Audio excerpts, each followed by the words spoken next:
So in North America, Dr. Ella Mizuno, Dr. Chris Clark, as her supervisor, she did a thesis on roundworm infestation within horses in North America. So she went to some very large places where the PMU farms, pregnant Mary urine farms, where they've got 600-700 horses that all pee to make our little birth control pills.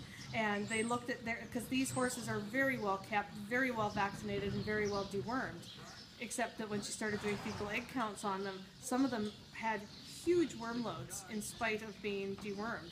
And a lot of the babies had huge roundworm loads. And so with these babies, they detect the loads and then treat them with the usual dewormers.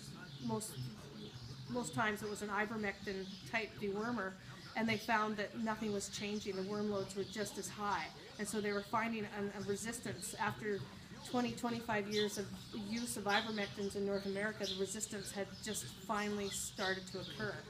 And so that lent itself a lot to going back to some of these really old drugs, fenbendazole, parenthal pamoate, and having a look at those. And they're still quite effective, but they're just not as popular because you have to dose a little more often. It's not a rapid kill and your animal's clean as a whistle inside. It's a little more, sometimes you have to treat them every day for 5 days to get rid of some of the bigger loads. And that also lent itself to that idea of the refugia, where you do fecal egg counts on your entire herd. The ones that are 200 eggs per gram or less, you just leave them be, so that those eggs, when they do encounter a dewormer, will recognize it as something that's going to kill them.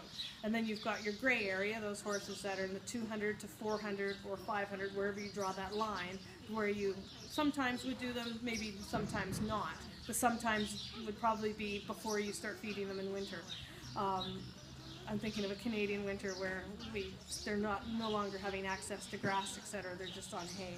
And then there's those high shedders, the 5 to 800s and above, and you definitely want to just keep deworming those and hoping that their worm populations are coming from the naive group in the refugio. And so with those higher ones, are they being done every 6 to 8 weeks? Not necessarily.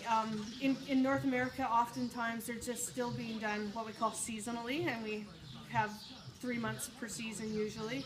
And before you do them, you do a fecal egg count, and if at any time your high shedders are moderate to low shedders, leave them be and just wait it out.